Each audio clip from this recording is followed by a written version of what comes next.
episode of Turn Left. I am your host, Indiana's own Dana Black, coming to you live. Yes, all the way live from Black Girl Studios, where we talk about Indiana politics from the left side of things.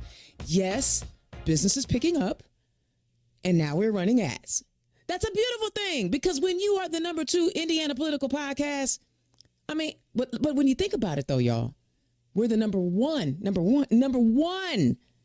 Democratic political podcast. So, yes, got to take advantage of it. And I hope that you guys are having a wonderful day. The weather is warm. It's May. Ooh, and the primary is next week. Oh my gosh. It's the most wonderful time of the year. No. It is not Christmas for me. It is election season, baby. Oh my goodness, I'm excited. So hopefully you have already made your plans to early vote, or you've already early voted. But if you're like me and all the early vote locations are too far for you to want to drive, you'll just go down the street on election day and cast your vote. Do not sit it out. Let's get a high turnout. Everybody show up. Even if there's only one Democrat in a race, vote for that Democrat, okay? Let's show up. Please, because honestly, our lives depend on it. I know that sounds hyperbolic, but it's not. So let's talk about it, y'all. I got a rant. The Indiana Capitol Chronicle reports a 3-day bench trial scheduled for later this month will put Hoosier abortion providers and the state attorney general's office back in court as the battle over Indiana's near total abortion ban continues. Already in contention, however, is whether certain testimony, internal hospital documents entered in it as exhibits in this case should become public. Attorneys for the abortion providers, along with those for Eskenazi Health, which is not a party in the case, maintain that dissemination of those confidential materials will create a significant risk of substantial harm to hospitals as well as patients who received abortion care. The special judge presiding over the case has so far ordered temporary exclusion of some documents from public view, but it's not clear yet if they'll be presented at trial slated for May 29th through the 31st in Monroe County. The matter stems from an amended complaint filed in November by the American Civil Liberties Union of Indiana on behalf of Indiana's Planned Parenthood, Women's Med Group, All Options Pregnancy Resource Center, and obstetricians, OBGYNs, Dr. Amy Caldwell. Their original court challenge, which alleged the ban would infringe on a constitutional right to privacy and violate guarantees of equal privilege and immunities, kept enforcement on hold for about a year. The Indiana Supreme Court upheld the ban in June of 2023, but said Hoosiers could still sue over specific parts of the ban or concrete examples of consequences. With the door left open for additional litigation, the plaintiffs are now seeking new injunctions against health and hospital clauses in the state abortion law, which they argue are overly narrow and unnecessary. Women's Med Group has since been dismissed from the case, though. The provider indicated earlier this year it had closed its only facility in Indiana and no longer seeks to provide abortions. Y'all, do you see what I'm saying when I say our lives depend on us voting? We have a supermajority in our state house that obviously doesn't really care about women. Not one bit. Not one bit. Because I don't understand how you can listen to the stories of women whose health has come at risk and say, oh, it's okay.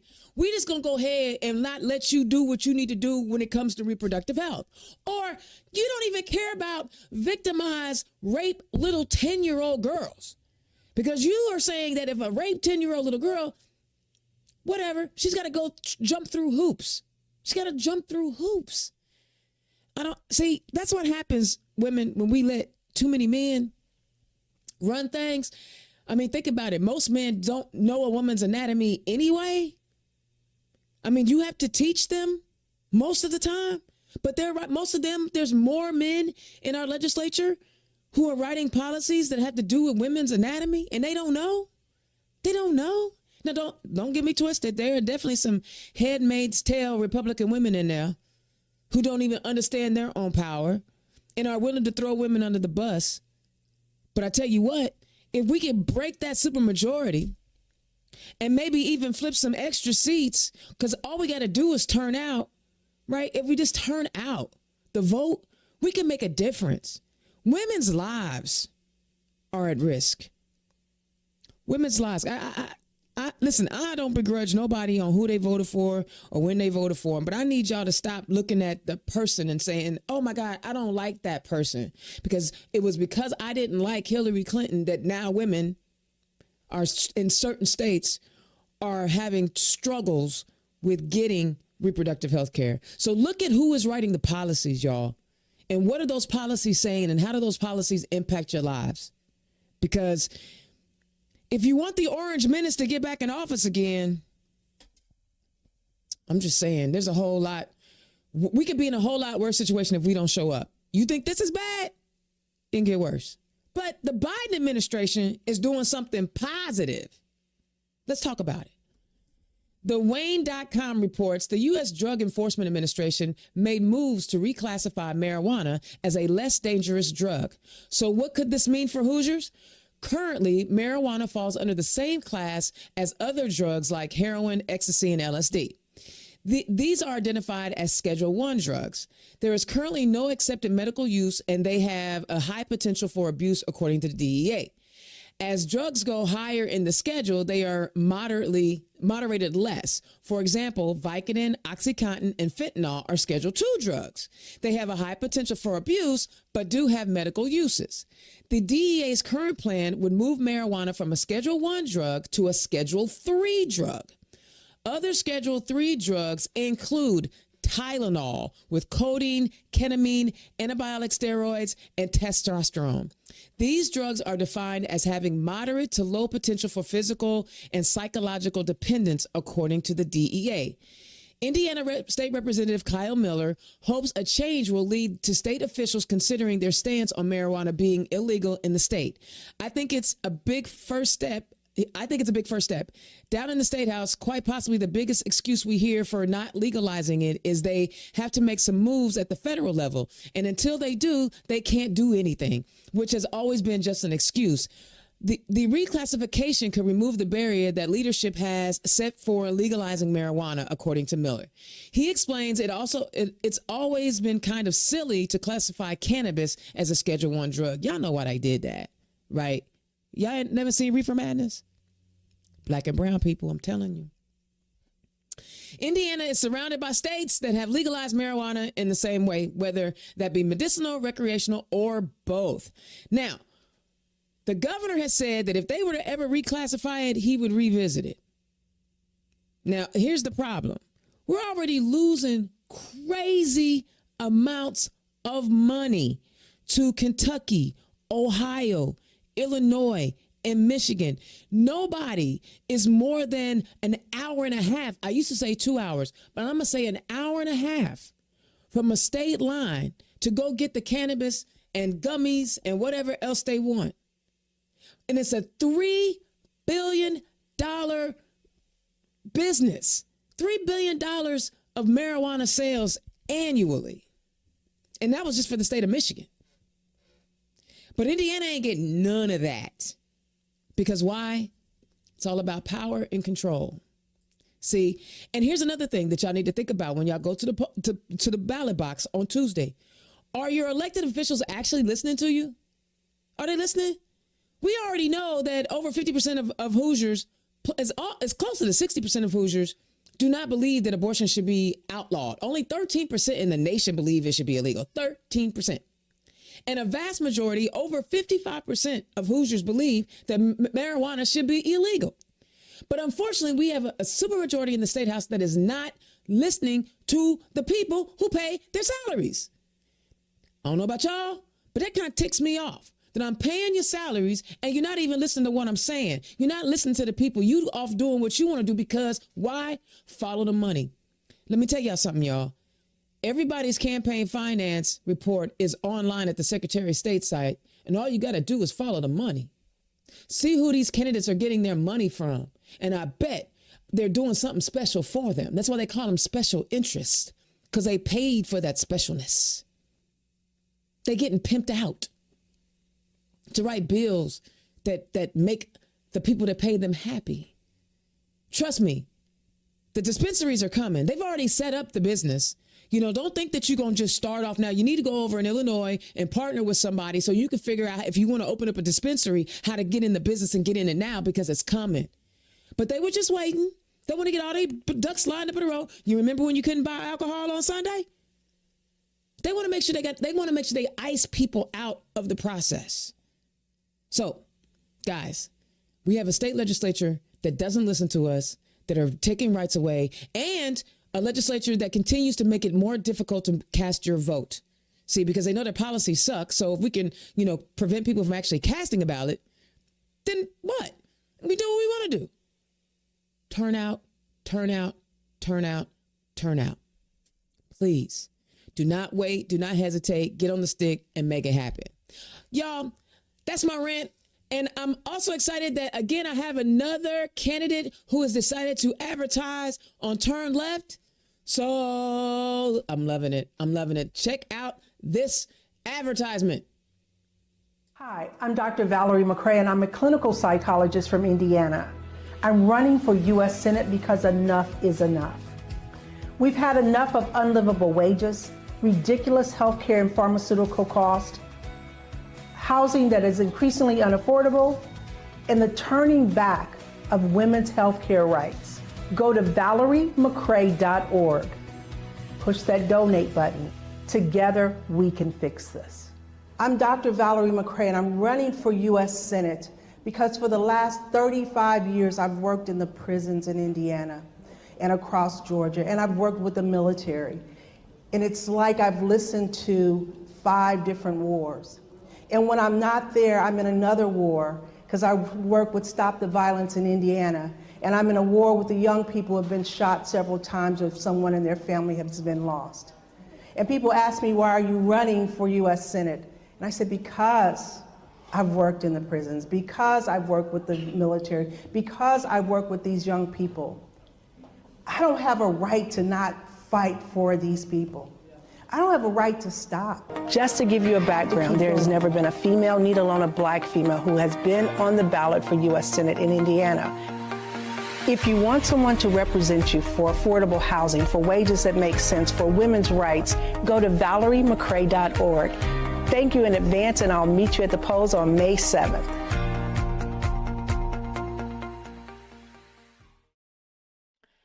Today's show is brought to you by Bohm's Unique Boutique. Click on the QR code. And for all Turn Left listeners, you can get a 10% discount on your order by using the code Democrat. Be sure to visit www.bohmsuniqueboutique.com.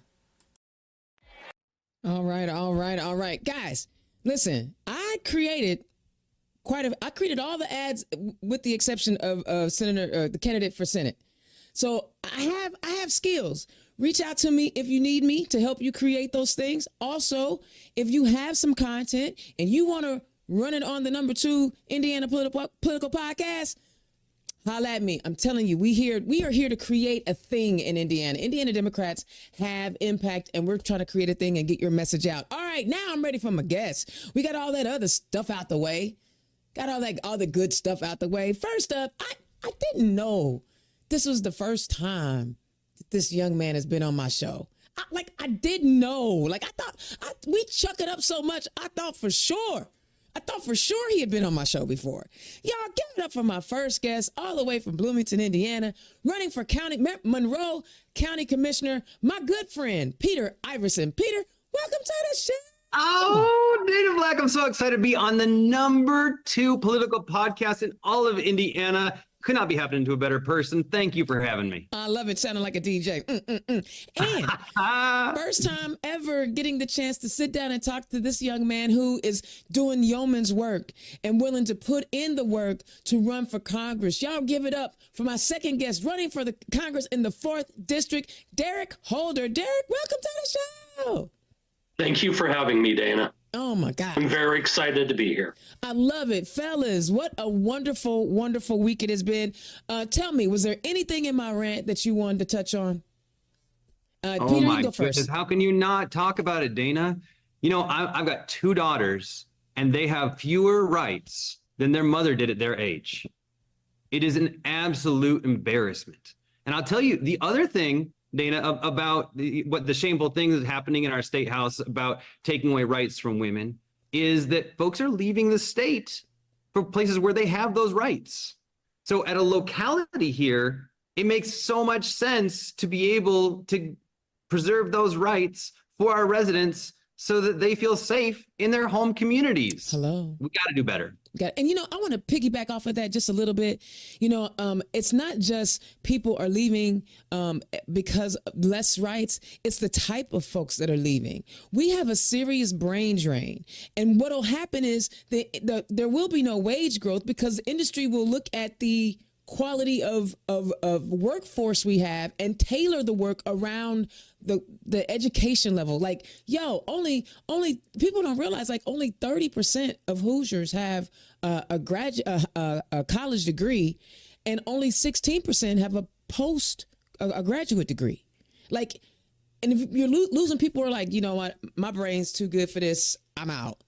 Like, that's gonna hurt us economically in the future. Derrick, did you want to jump in there, sir? Definitely. Legislating another person's body is horrendous. Need to stop it. It's women's rights. Politicians do not need to be in the doctor's office. I've said it multiple times on the campaign trail, and I'm going to channel Rachel Green. No uterus, no opinion. Politicians do not need to be making these decisions. It's a woman and her doctor. I love it. No uterus, no opinion. I like it. I like it. All right. So, fellas, I'm going to start with you, Derrick. Tell the people who you are and where you come from. Well, I'm Derrick Holder, running for 4th Congressional District, which is a huge district. 14 counties, parts of 3 other counties, goes from touching Monroe County and Morgan County all the way up to Jasper and Benton, White, all the way touching Lake County. It would, when elected, it would actually connect Congressman Mervan and Congressman Carson.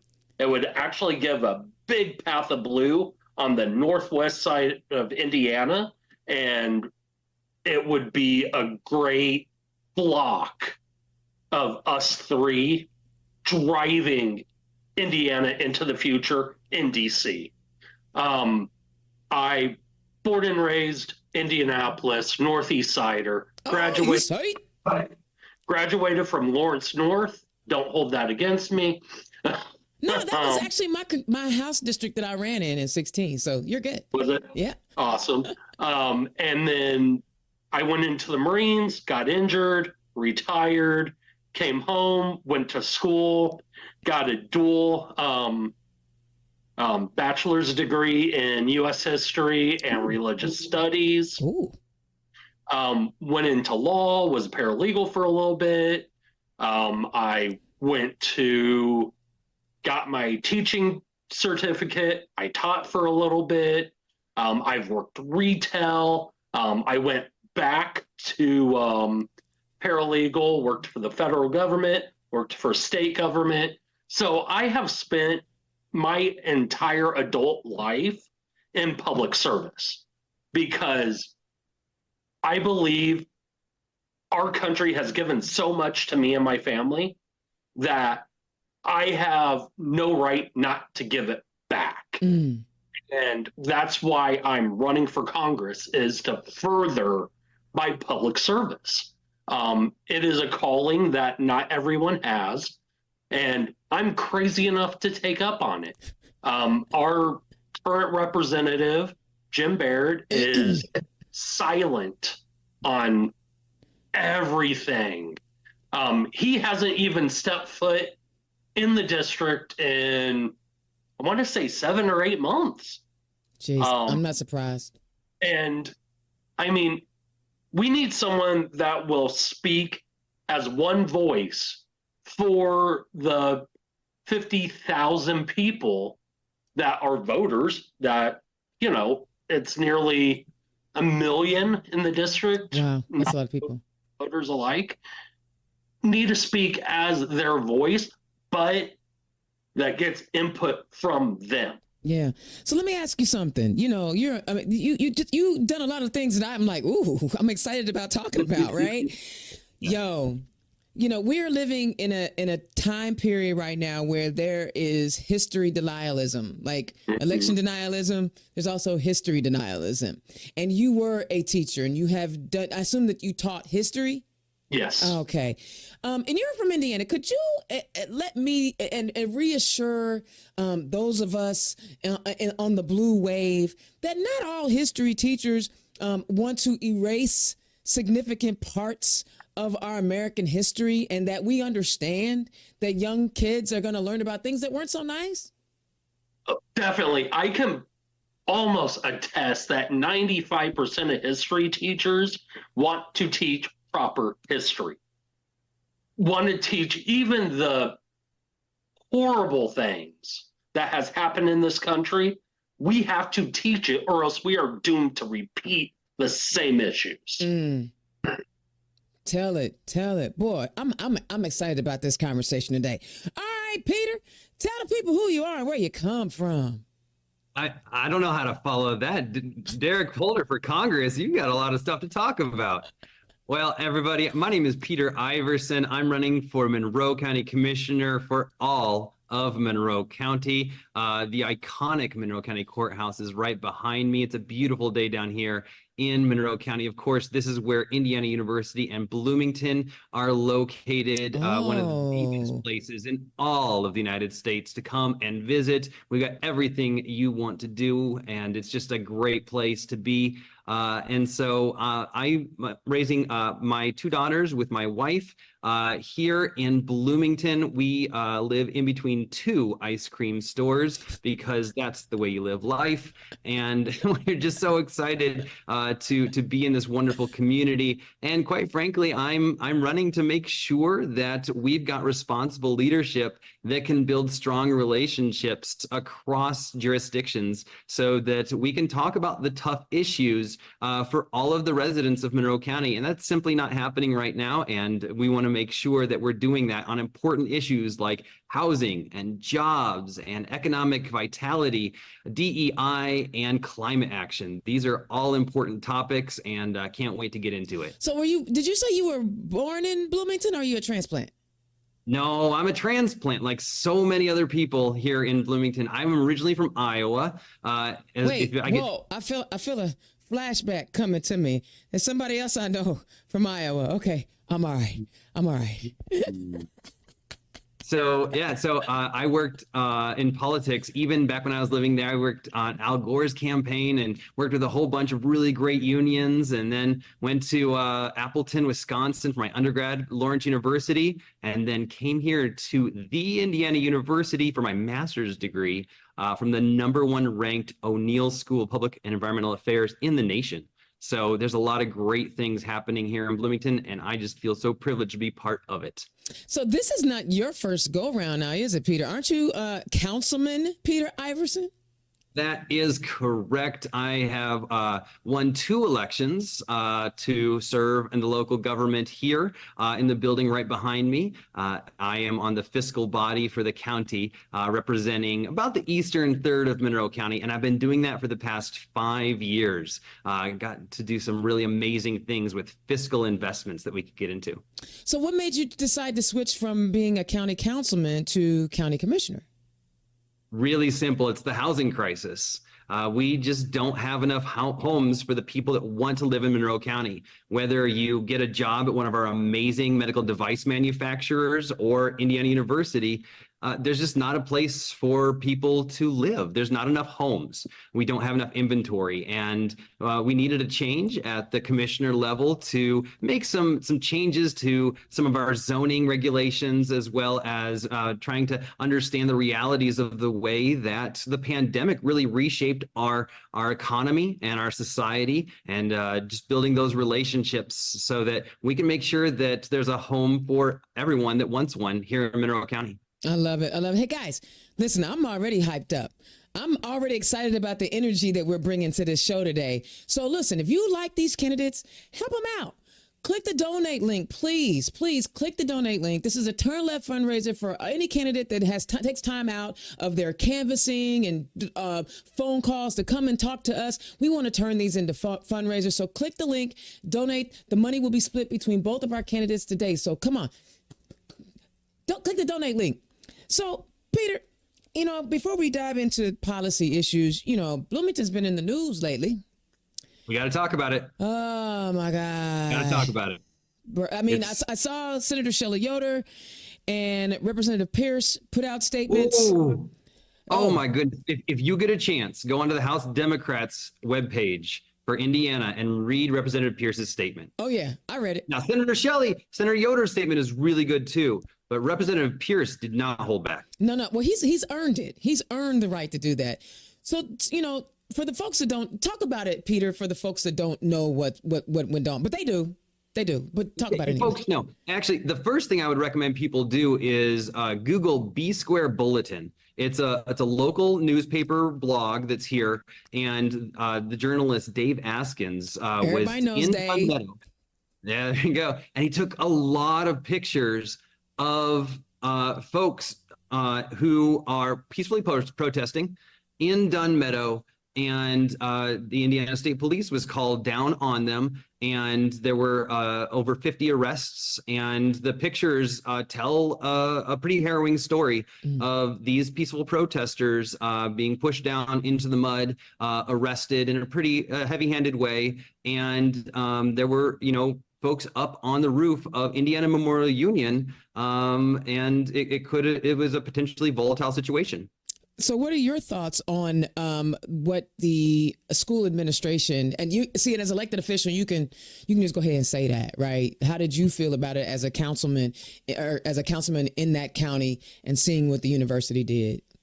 Because what they did was, they changed the rules the night before. So just to give you a heads up, they changed the rules the night before, and then they said, we're going to arrest you on the rule change. That's a long story short, but go ahead. That's right. So we had a number of folks peacefully protesting in Dunn Meadow, which many of you have been to, and maybe some of you have even protested the Gulf War or been to the Bernie Sanders rally in Dunn Meadow. It's a known place for folks to peacefully protest.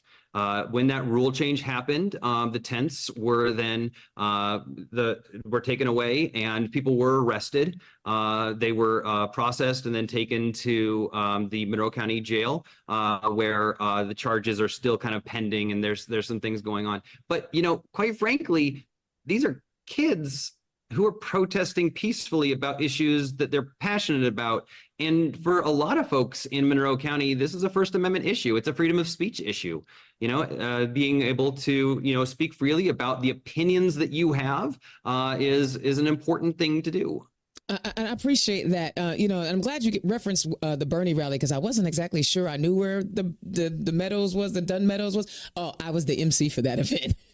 Yes, you were. Yes, you were. I know where that is. Okay. I was there cheering you on, Dana Black. Man, that was a highlight. So, Derrick, I know you obviously don't live in Bloomington, but do you have any thoughts on IU's handling of the peaceful protesters at Dunn Meadows?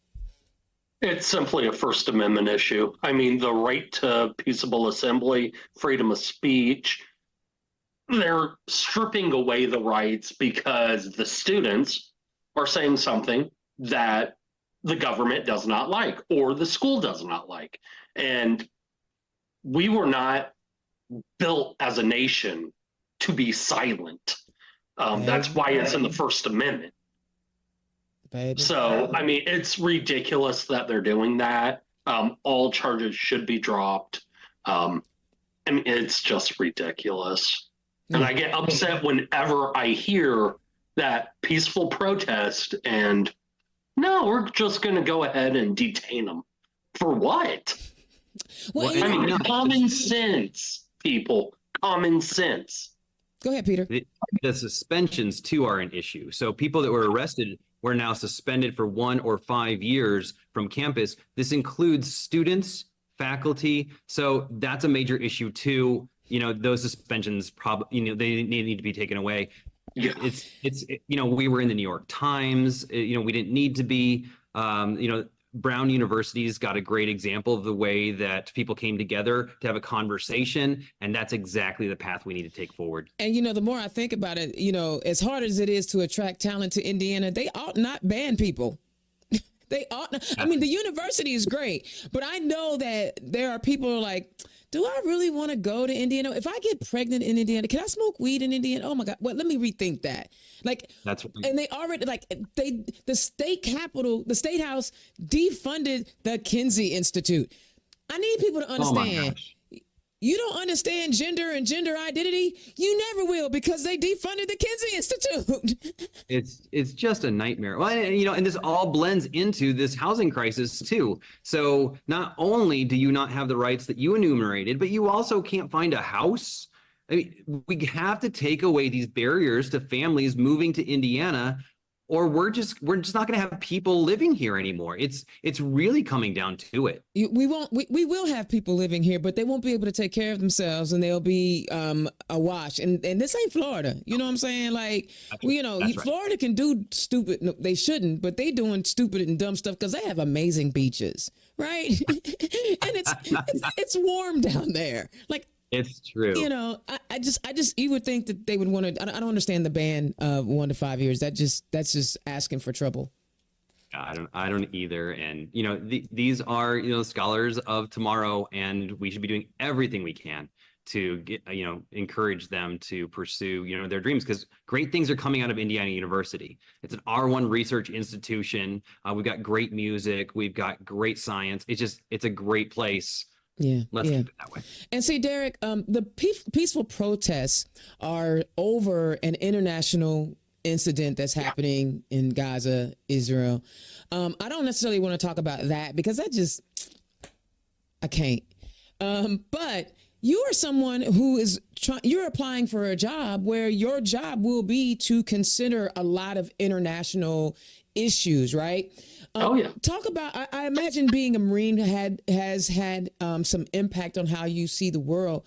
But talk about how you would, as a legislator, as a congressman, you would address some of our international issues. And if there are specific things that you want to talk about, knock yourself out. First of all, the Ukraine situation. We have to help the Ukrainians. They are not asking for boots on the ground. They are asking for weapons and material, kind of like the Lend-Lease program in World War II. They don't want boots on the ground. They can take care of themselves. They have been doing a great job knocking out what was supposed to be the second or third best military in the world and making them look like chumps. Ukraine is doing great. They just need the weapons and material. And once again, I'm going to have to go to Jim Baird. For him to vote against the funding package, he is not doing what the district wants him to do. He is following the Republican voice chamber. Yeah. And I promise, I am not anybody's whooping boy. I will not, just because the Democratic Party wants me to do something, I will not do that because, one, I have to answer to my employers, and that is the good people of District 4.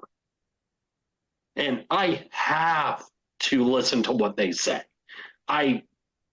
There are times that, yes, I am going to flat out say it.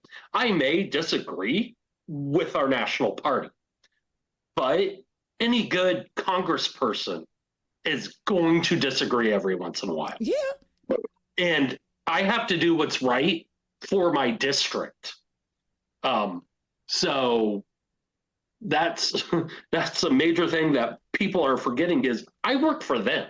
I don't work for the Democratic National Party. I work for the constituents of District. And I mean, I know talking to majority of people up and down this great district, they want to support Ukraine. Gaza, Israel, that one is such a touchy subject. I'm just going to say we need a feasible two-state solution. Both sides have to come together somehow.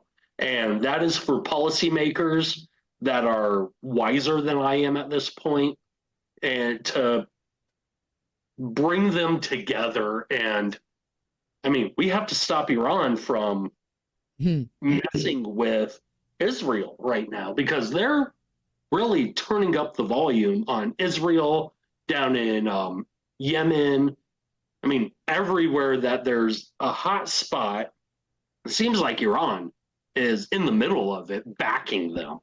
And we have to turn up the volume on them, be it sanctions, preferably sanctions, with the European Union, just telling them, knock it off. We can live in this world together without that much animosity.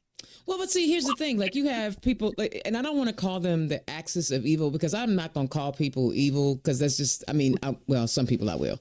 But when you look at North Korea, you look at China, you look at Russia, and you look at Iran, and you can almost, and people don't want to because they're in NATO, look at Turkey as well, right? There are powers that are looking to destabilize democracies all over the globe. They are not interested. They're looking for more authoritarian bents on societies, and I mean, and don't get me wrong, America's done its fair share of meddling in other people's business. I ain't gonna say act like we ain't.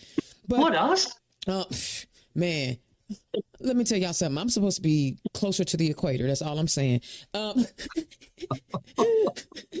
But my point is like, when there are obviously a lot of international issues, and fortunately for a congressman, you're not going to be able to just focus on what's happening in Indiana. Mm-hmm.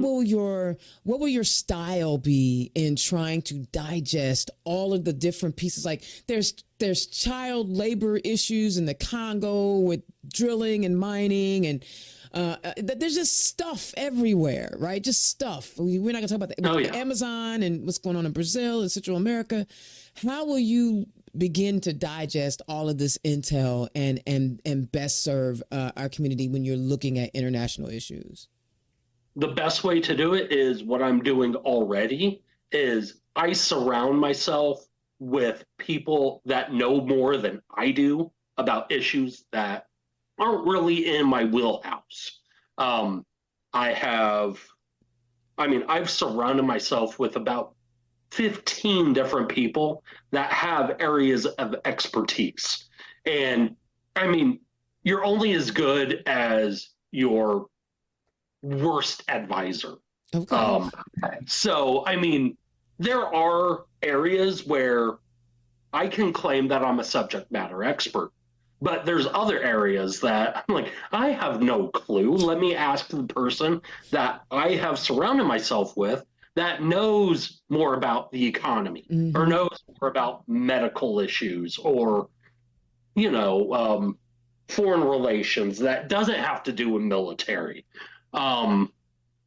So I have to continue to do what I'm doing now and surround myself with great people, great intelligence, because I am a big believer. Intelligence is sorely lacked in Congress right now. Bull. You ain't never lied. And yeah, exactly. I mean, I've been told so many times I wear the truth on my face. So I say how it is, and I'm all for common sense, and common sense is not common anymore. Baby, but see, my mama told me that back in 1975.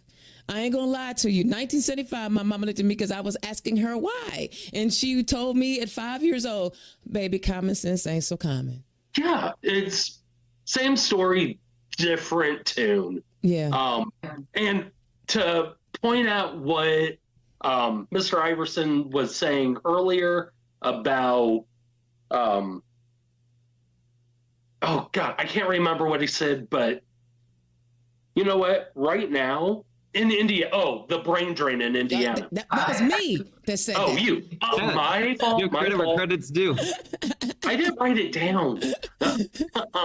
But who knew that Idiocracy was a template that people were trying to play off of? Boy, I remember the first time I saw it like 10 years after it came out, because I was like, what are they talking about?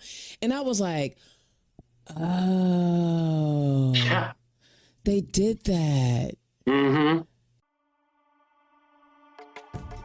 Democrats, are you looking for an affordable digital content creation solution?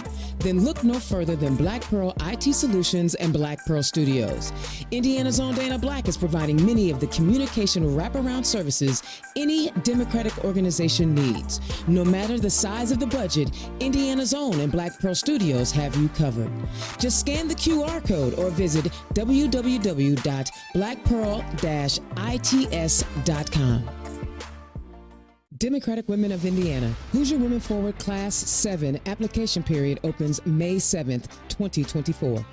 Hoosier Women Forward is changing the future of Indiana. In a state where half the population is women, only 27% of our elected state house officials are women. That's why we're empowering women to take the lead, run, and win. This program not only equips women with the skills to be leaders in our communities, it builds a strong network and sisterhood who continue to inspire one another to grow and lead in boardrooms, corner offices, and elected positions across the state. Indiana Hoosier Women Forward program is one of the best programs I've ever been a part of. It's really important for the next generation of female leaders to apply to Hoosier Women Forward. The amount of experience and expertise that we've been able to have access to has been life-changing. I am so proud to be a member of Hoosier Women Forward's 6th class of leaders who are changing the political landscape of our state.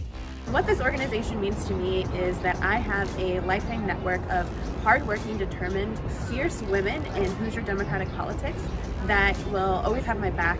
Being a part of Hoosier Women Forward has been amazing for the last several years. As a former candidate for the Indiana State House, the policy knowledge, the personal connections, and really just the sisterhood of women in Democratic politics has meant so much to me. I really have enjoyed the Hoosier Women Forward program for a lot of different reasons, but the biggest reason for me was really that personal woman empowerment.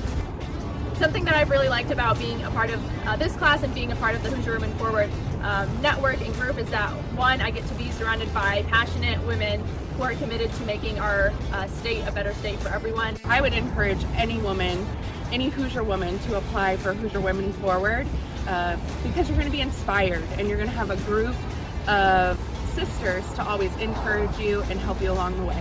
To apply, visit our website, www.hoosierwomenforward.org/apply. Application period closes June 18th, 2024. Serious stuff, serious. Okay, so one of the things that both of you will have actual input in at the highest level of our government, at the federal government, and at the most local level of our government, at the county level, is climate change. And I know that both of you are going to have to deal with it. And I know, Peter, you have alluded to it. We'll start with at a local level, and then we'll go to it. We'll go to climate and how we'll address the climate issue at a federal level. But Peter, talk about some of the ways that you want to address climate change, climate issues at that local level.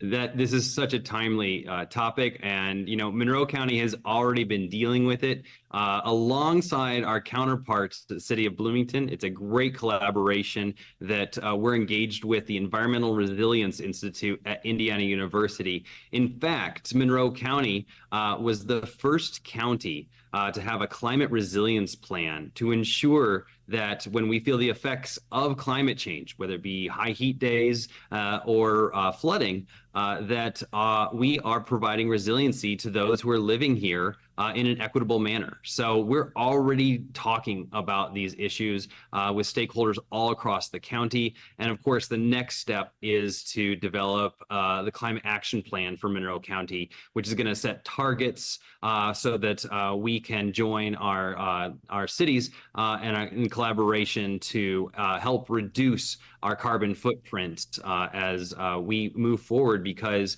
we know that some things, they're just coming down the pike. We know that electric vehicles continue to be produced in great manufacturing facilities here in Indiana and other states, and they're coming. We need to have those electric vehicle charging stations to reduce that range anxiety that people seem to be having. And we also need to work to ensure that we are increasing the electrification for the residents of this county, which means making sure that we're removing barriers for people to put solar panels on their homes, which is going to help reduce those pesky electric bills. So there's a lot that we can do. I'm already started this work, and I'm really excited to become a county commissioner to continue this work and really see it through. And see, I like the idea. I'm going to let you jump in here in just a second, Derrick. I like the idea of adding more charging stations, but I think we're doing the charging stations incorrectly. One is say that. More about that. Say more about that. Well, instead of you driving for however many miles and then you're out and then you have to wait for 2 hours, even with a supercharger, right? 2 hours or whatever it is to recharge your battery. The charging stations should already have charged batteries there. So the charging battery should have a kind of the manufacturers to say, hey, just like you have a standard AAA battery, have a standard AAA battery. You have a standard D battery, have a standard D battery. So when you show up at the thing, and the manufacturers should get together because it'll save everybody money, right? So you show up, there's a bank of already charged batteries, right? You plop one in, plop it out. We're paying, if you have a decent sized tank now, you're paying $60 to fill it up. You pay $60 to get the new battery, and then you're on your way. I think the way we're doing the charging stations, the way we have mapped it out and how we want to do it across the country, we're doing it incorrectly. We should be working with these manufacturers to standardize the batteries so they're interchangeable. Right. And so because you might be onto something. Huh? You might be onto something. I'm never going to get an electric vehicle because I like road trips. And I'm not going to take what normally is like Nick and I will drive down to Florida. I'm not taking 3 days to drive to Florida. I'm not going to do that. So but here's what the real issue is for Hoosiers. We need to bring the manufacturers of the Dana Black batteries to Indiana so that those jobs can be here in Indiana so that people can have that economic freedom to work in these great industries. That's what we need to do. I love it. I love Derrick. Let's talk about climate change. You'll be in an interesting place because you'll be looking at it from an international space, but as a national place. And right. And what can we do as a nation? Talk about your vision of us addressing climate change. First of all, I want to say, what climate change? It doesn't exist. I am messing with you. I am completely messing with you. I have actually been certified as a green candidate. So yay for that. But I am all for renewable energy. I truly am. I am all for charging, like vehicle charging stations, solar panels on the roofs of houses, on the side of a house, however, you have to angle the things for it. But we need to reintroduce a couple things. Right now, you cannot sell your accumulated solar panel back to the electric company.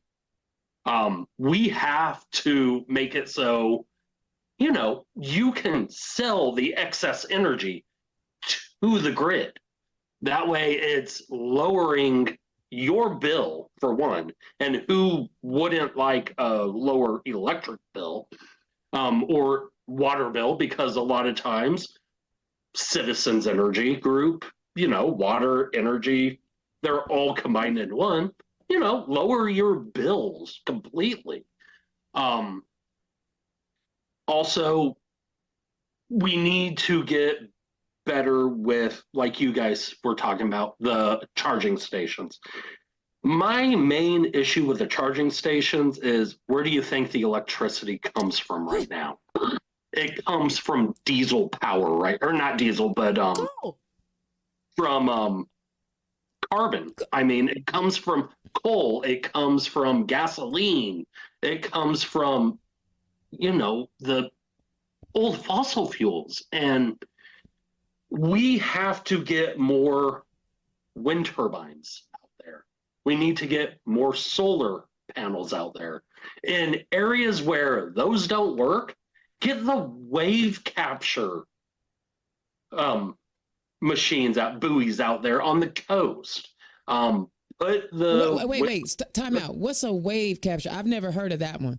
So it looks like a giant barrel, and it goes on for miles. It just sits on the ocean, and it bobs up and down, and just the motion of the ocean, I'm a poet and I know it, just the motion generates energy. And it's completely free just to put these, it's more complicated than obviously, a barrel. But to put these barrels out on the ocean and just let the waves create energy.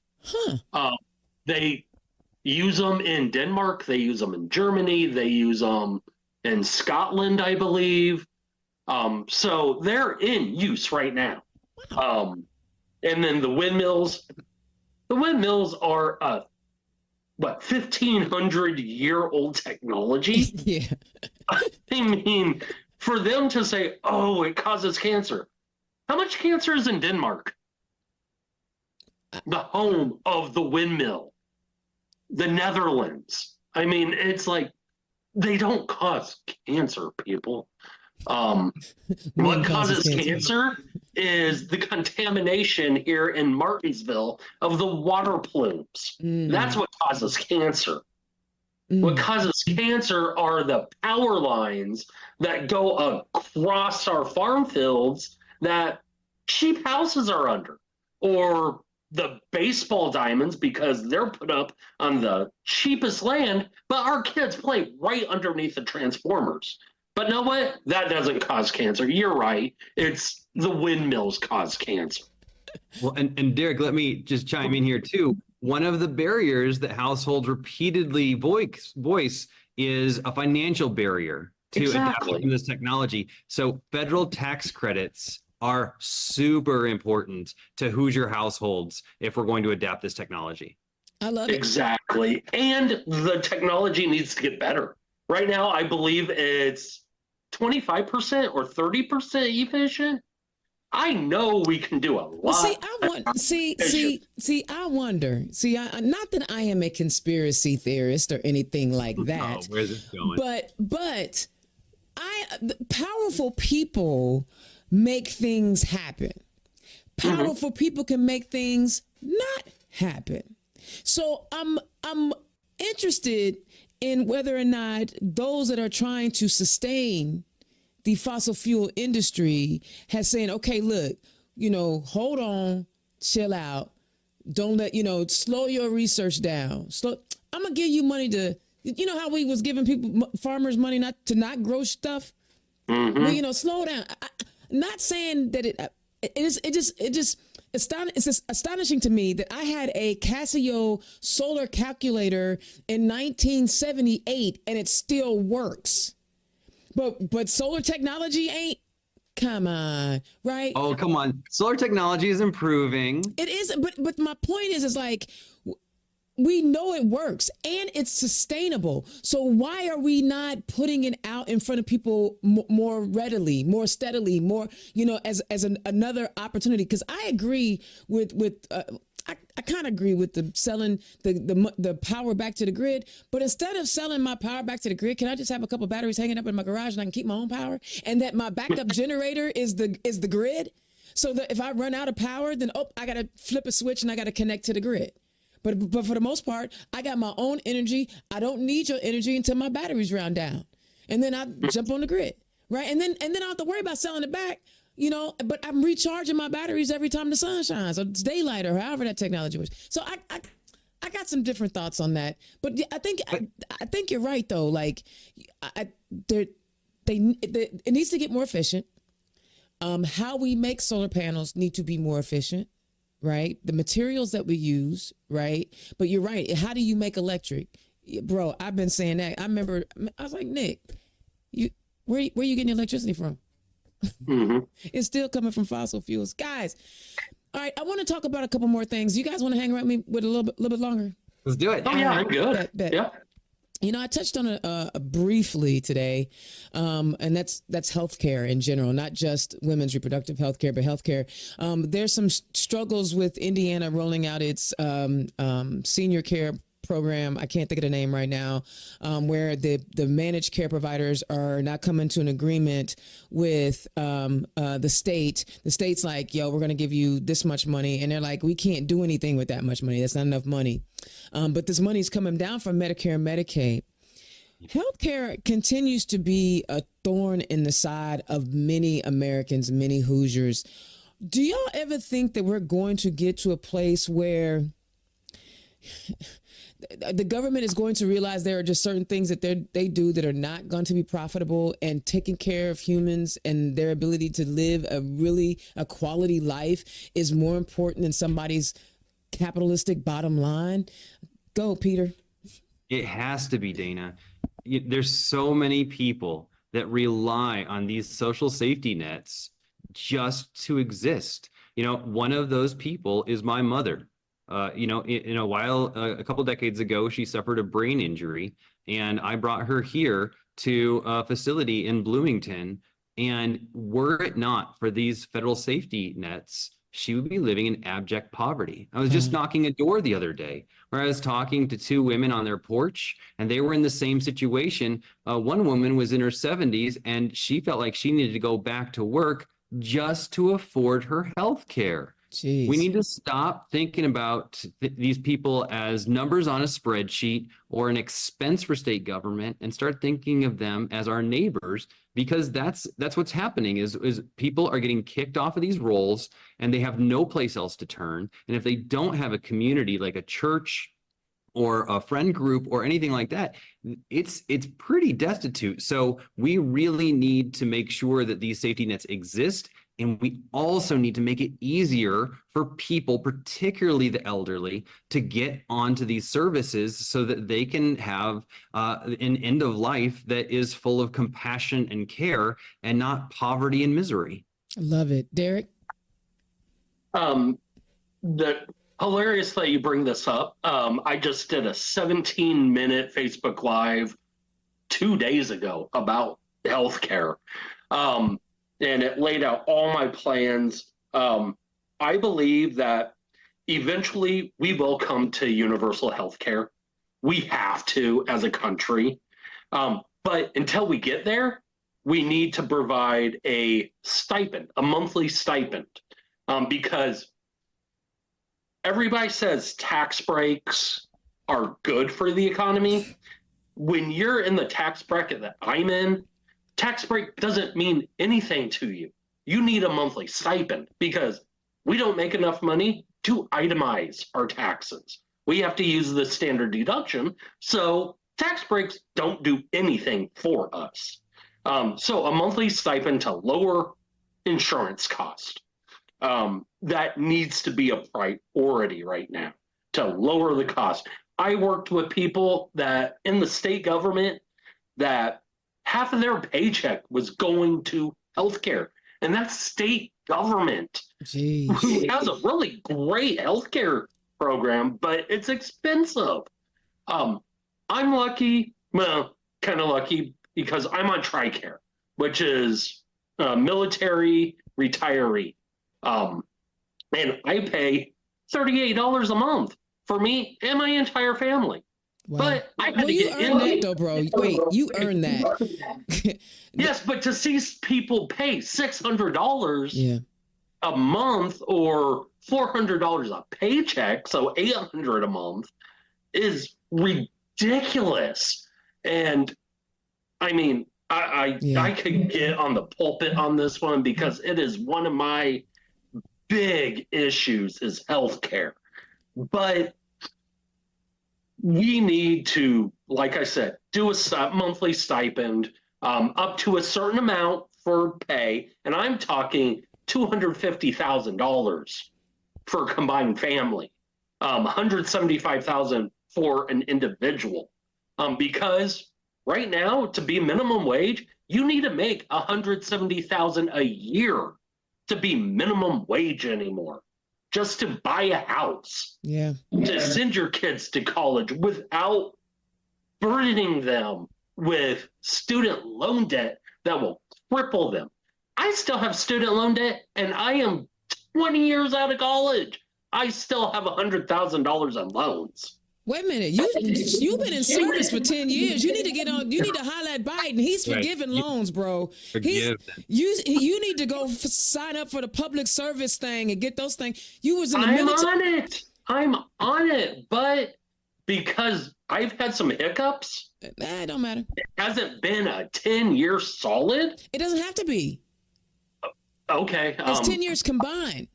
It's 10 years combined. Okay, they must have changed that recently, because last time I tried it, they're like, it has to be 10 years without missing a single payment. And I'm like, that's going to kill me. No. Because so under the Orange Menace, they were like, no, you're not getting nothing back, right? We're not forgiving nothing. But once Biden came in, he started restoring stuff like right away and reinitiating those. And I can understand how you could get like, but your point is well made, in that people are paying out the wazoo, and people don't even realize why student loans have gotten so high.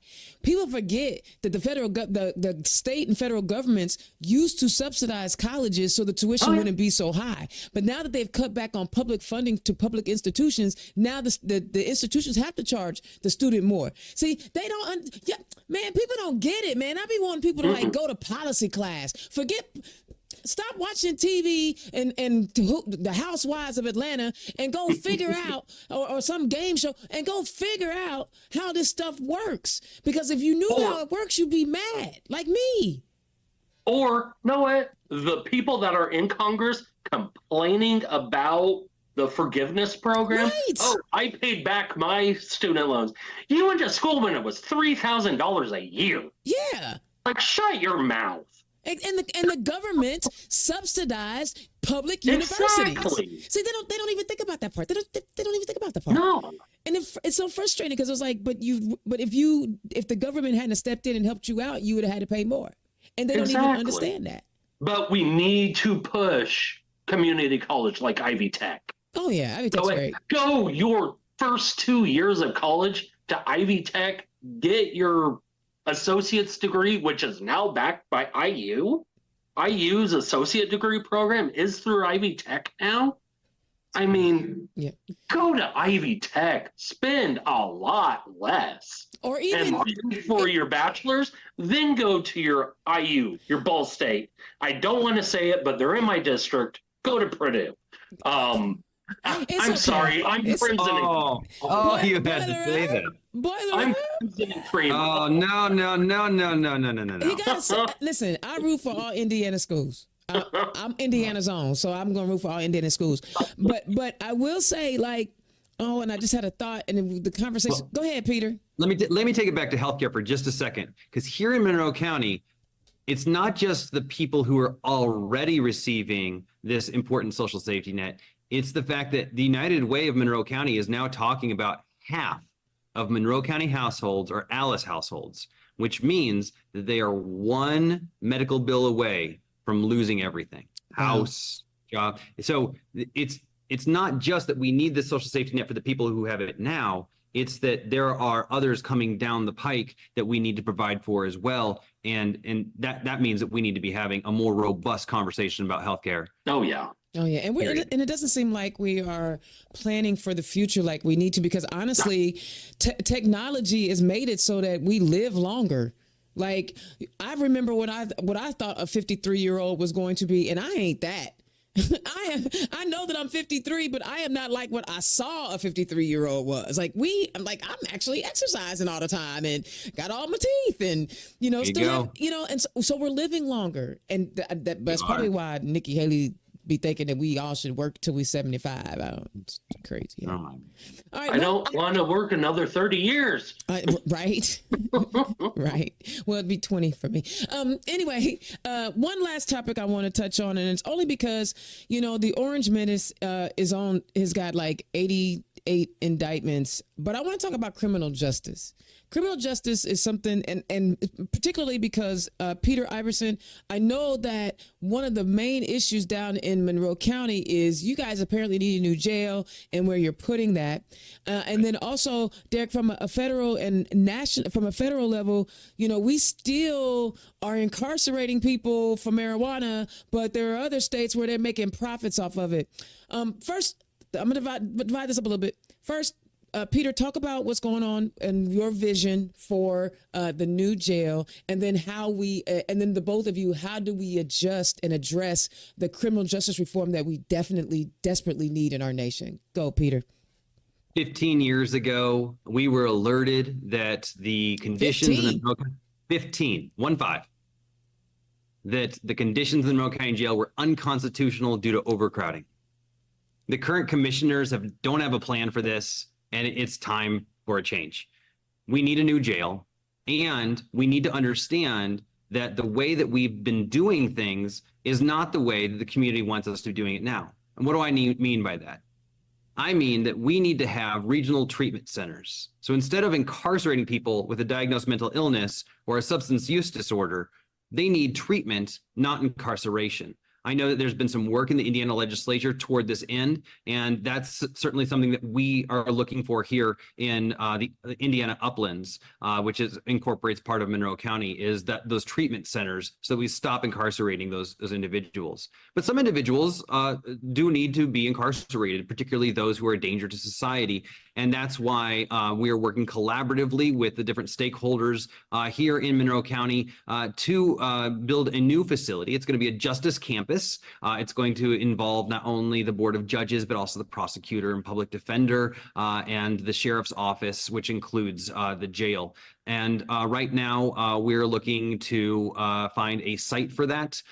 We just hired a transition team. And so there is some initial progress, but a lot of folks here want us to move a little bit faster. 15 years is too slow for Hoosiers. Well, yeah, because y'all lucky y'all ain't been sued out the wazoo. Well, that's exactly right. And so we've been working pretty diligently with the Board of Judges who have been here in Monroe County doing a great job of running diversion programs. That's part of the reason why I think I'm going to make such a great commissioner, is because I have that ability to have those relationships with the different stakeholders and really push for these types of programs, the investments in these programs, so that we divert people away from the justice system that don't need to be involved with the justice system. And we're working with individuals who are engaged with the justice system to ensure that we have a warm handoff into community services so that recidivism is reduced. I love it. Derrick, let's talk about criminal justice reform. First thing we need to do is decriminalize marijuana. How many millions of people are in jail just because of marijuana? Decriminalize it and give amnesty for those who are in the prisons currently or the jails. Release them. Let them go. Because, it's ridiculous for one. It's not a violent drug whatsoever. No, all you're going to do is lay back, want to sleep, and eat. I'll take your word for it. Don't forget the tax revenue. Localities need that. Yeah, exactly. I mean, so I've heard. So I've heard. Yeah. The schools need it. Exactly. Look at Colorado. Babe. Oh, yeah. And plus, they get a rebate for just living in Colorado. It's ridiculous. I would like more money from the state, just for living here. Well, be careful, because one of your Republican gubernatorial candidates is talking about ending the income tax. So be careful because public schools are in jeopardy now. I know it's probably. Could you imagine the chaos at the local level? Oh yeah. Oh. She don't care. Listen. All they do at the State House is control local government anyway, especially Marion County, Monroe County. You said she. Is it Miss C or Miss R? It's Suzanne. She the one talking about. Okay. I'm like, is it right now or Crouch? I'm sorry, I interrupted you again. Go ahead. No, but where was I? We were talking about criminal justice. Yeah. We, like Mr. Iversen said, we need to better educate our first responders on what's a social work or mental health crisis. They don't deserve or belong in a jail. They belong getting the help they need. They don't need to be in jail. And that just makes their condition worse, which perpetuates a cycle that'll put them out of jail. They're going to do something again, go back into jail. It's a revolving door most of the time in most of our jails and prisons. We need to teach our police officers, which, by the way, 95% of our police officers are great human beings. 5% are rotten apples. Well, but see, here's the deal, though, bro. I'm gonna stop you right there. I gotta stop you now. And me and you've been on one accord this whole time.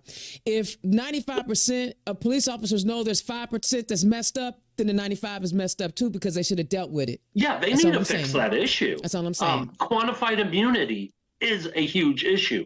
The police unions, I'm all for unions, but the police unions need to admit the fact that it's messed up. And they are protecting those 5%. And so are the other 95%. They're turning away, turning a blind eye to it. And that needs to stop completely. It's disproportionate number of our Black and brown citizens are locked up behind bars for, at times, completely trumped up reasons. Of course. Oh, there you go. Added reasons.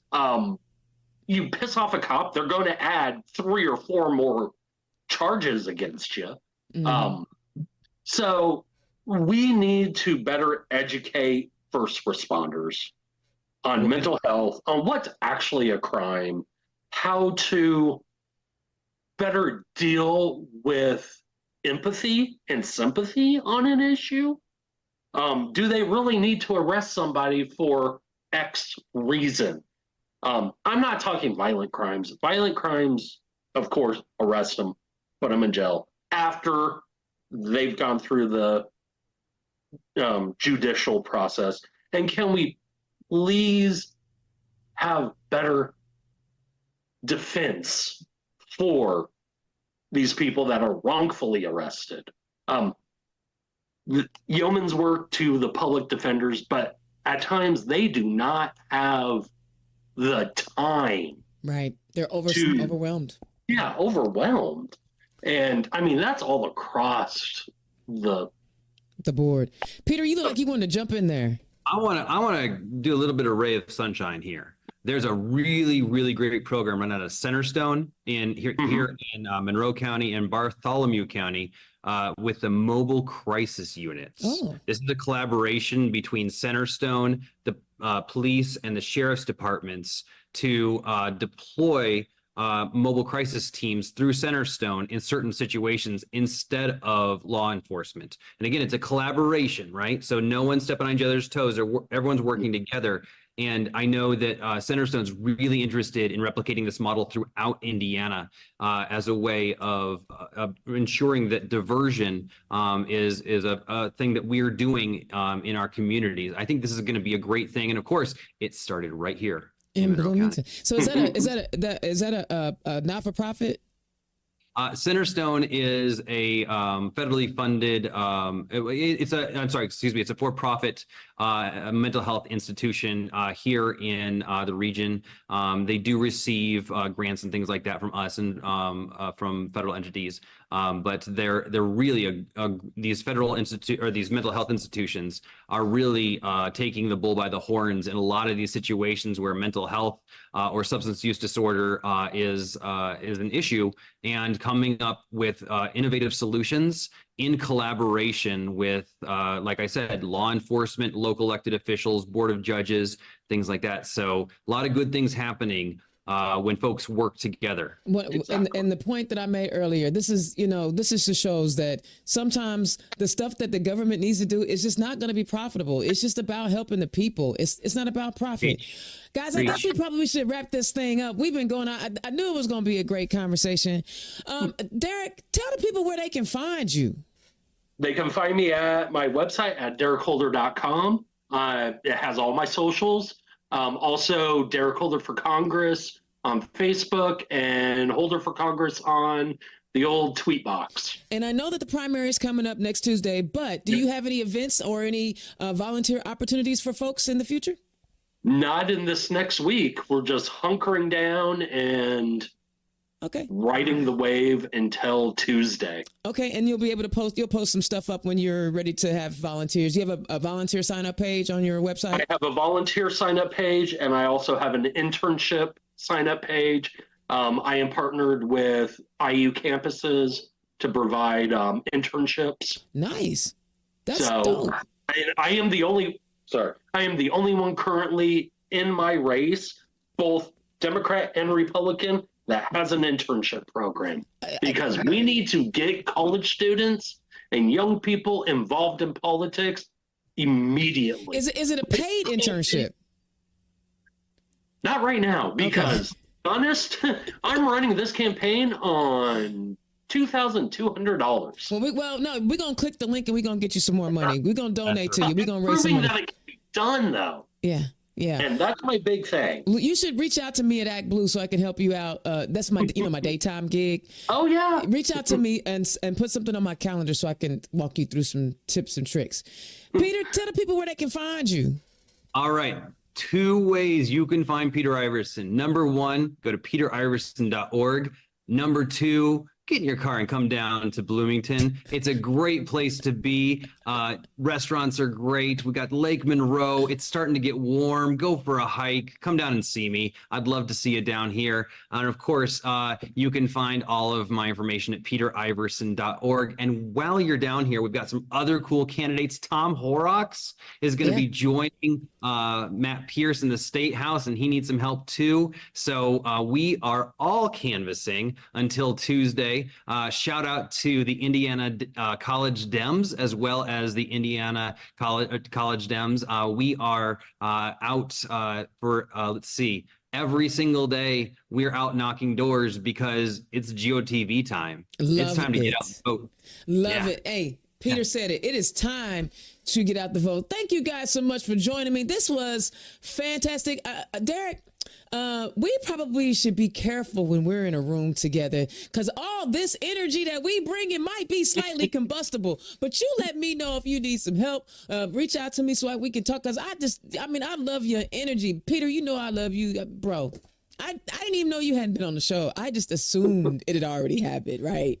Well, guys, let's do it again. I love it. Thank you so much. Hang on. Don't hang up just yet, y'all. Don't hang up just yet. Guys, wow. What a fantastic show. The energy was high, and for the last show before the primary race, I couldn't have asked for 2 better guests to come on the show and chop it up and just have a good time. Because you know what? Voting and politics are fun. And anyone that tells you that it's not fun, they've been hanging out with Indiana's own. So guys, if you've already voted and you have some available time on Tuesday, would you consider volunteering and helping out to get people to the polls, or bring snacks to the poll workers, or anything like that? If you could, please. I've done it in the past when I was a precinct committee person. I'm actually flying out to DC on Tuesday after I vote. But there's always opportunities for all of us to be civically engaged. And I'm going to tell you, voting is the least you can do. You heard from 2 amazing candidates tonight who have plans, who have rich histories of public service. These are the kind of people that we want to elect. But instead, you got these people running around talking about, I'm an NDI, and oh my God, the radical Black Lives Matter. Because I'm still trying to figure out why Black Lives Mattering is a radical idea. I don't get that. But that was in a governor's campaign ad, And every one of the Republican gubernatorial candidates are saying that they want to get rid of DEI programs. Why? They don't want competition from amazing and capable Black and brown people? What is it? See, because what happens is people vote for, or they hire who they know. And if Indiana is 88.5% white, that's all I'm saying. So we've got to diversify things. We got to make sure that we have we're electing people that are going to look out for all the people. So do not miss out on your opportunity to have a say in your government. Just like I be saying the things over here on this mic. You have a say on your government. Go vote on Tuesday. Go vote, get out the vote, do your thing, and I will holler at y'all next week. Peace. Turn Left is the property of Black Pearl IT Solutions. Executive producer, Indiana's own Dana Black. Music by www.bensound.com.